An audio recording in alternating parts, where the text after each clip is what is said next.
guys, Retro Trek Ralph here. Got another Eaglemoss review. This is issue 131 of the Starship's official Starships collection. This is the United Earth Arctic 1 ship. Now, I didn't think this was a spaceship. I thought it was more, actually, yeah, it must have been. Well, then saying that, it was an Arctic explorer, so you'd think it would be more of a ship that would either hover, but I don't know. Don't think we saw much of it because it got bogified in the Enterprise episode. But let's have a look here inside. You've got the apart from the writers on regeneration, created the Borg on screen, Borg costumes. I mean, it looks an interesting ship. It's definitely different. It's not a... I'm getting problems with the magazines now, sticking together. Yeah. It's an interesting sort of ship. It's nothing really a design we've seen before. I say it was in the Enterprise episode where they found the ship, or it should... I'm 99% confident that it's the Borg ship that was from the First Contact film. The parts that crashed onto the Earth, but obviously they've been crashed in the Antarctic or the Arctic, well, one of the poles anyway. The part was crash landed there and they found the parts, and lo and behold, the Borg regenerated, used this ship to get themselves back, well, attempt to get themselves back to the Delta Quadrant. And you see here on this picture here, can you see that? It looks like there's a curve. So you'd think that's probably going to be the Borg drone that came out of the centre of the cube. What they actually did find. RCS thrusters, landing thrusters, their cargo hold, cockpit. It's more like a very large runabout with a lot of RCS thrusters on them. Kind of very much like I won't say like an Elite Dangerous sort of ship, but it's not exactly Trek. But I don't mind. Something different, why not? Writer Mike Sussman on regeneration. And Phyllis Strong, writers and partners. Or writing partners, shall I say. And some other aliens here. And Dr. Phlox. Oh, is that one of the Binars? So look, yeah, Binars and Ferengis. Now these, technically then, when these the first Ferengi we ever saw? Can't even see it because the light's too bright. These three guys. Now another guy in the middle used to be, he's been in everything. He played Brunt with bigger lobes, I think. Oh yeah, you tell me. I'll.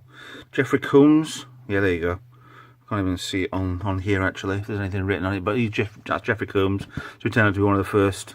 I don't know who he is. Looks a little bit familiar, but he is the guy who's been in absolutely loads of things. But his most famous, I think, has been in was the Coburn maneuver.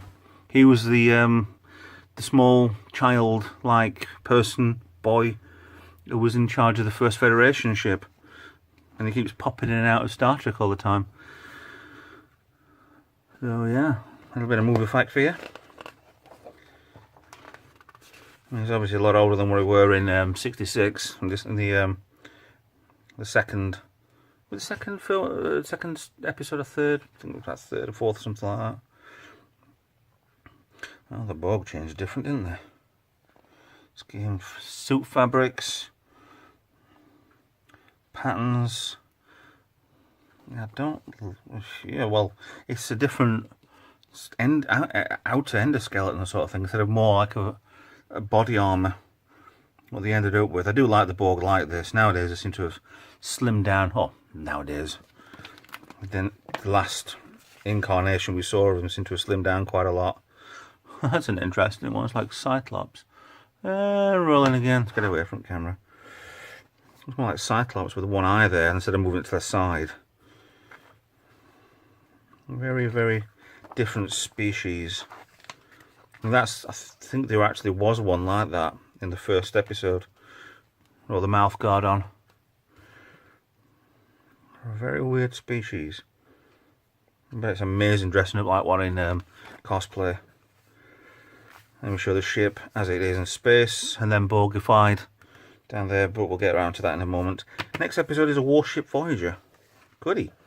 That was from the one of the recreation episode where they found the Doctor's backup program. But we'll find that out next time, or whenever Eaglemoss send. So nice little bottom picture, rear picture, bottom picture. Yep. So onto the model. Ta-da! Bigger than the last one. Hallelujah.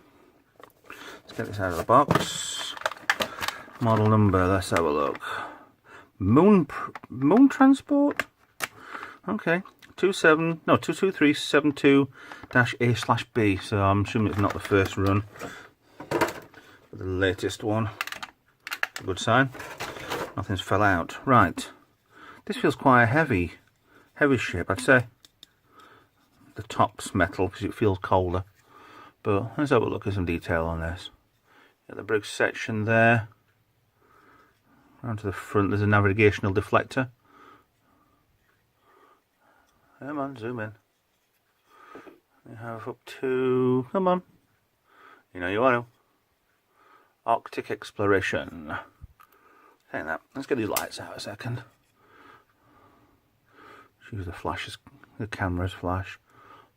Body panels there. I don't know whether they've missed there or if it's meant to be a thruster sort of ejecting. There's one on the other side as well.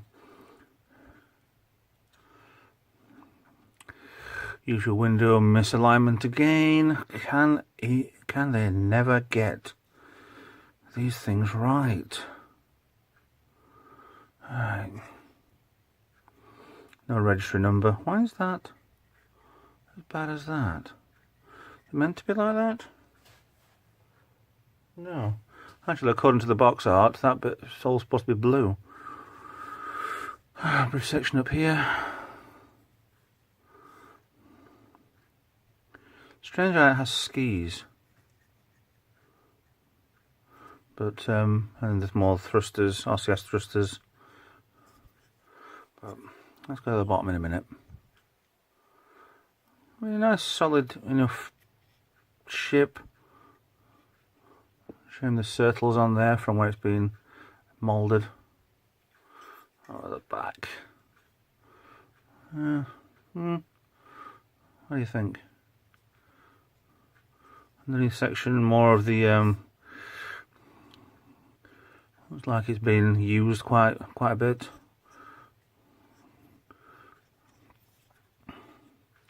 Looks, isn't this the same colour as the Romulans? That pale green. Well, not too bad. But let's compare it side by side with the Borgified version. Now, to start with, this has got to be a different mould. I thought this would be exactly the same, but yeah, different scale completely. So that's up to the front there, way out on the back. You can still see the general shape of the ship side by side. Big massive lump of something underneath it. Relatively similar, very same. Back end, completely different obviously. Can't really see on here where that part of the ship, these parts are, they're buried completely under everything Borg. Can't even tell whether there's any thrusters. Domes, difference. But yeah, brand new, second hand. Or brand new out of the shop and chavved with as much gubbins and Halfords tranklements as you can fit on an Arctic exploration moon ship. Moonship? Why does that say moonship? Moon transport. Then, maybe that's what they used. I don't know. I might have missed that on the episode. But obviously this one can go into land, skid on the ice. This one just didn't. But yeah, it's interesting, to say the least. But yeah, there you go. There's the Arctic 1 United Earth spaceship review. Not too bad. I'll put that up here before I break it. But yeah, please like and subscribe. And yeah, it's starting to grow on me, this, I think. Yeah. Okay, I'll stop playing with it now. Please like and subscribe. Follow me on social media, comment down below. And I'll see you guys in the next video. Thank you. Bye-bye.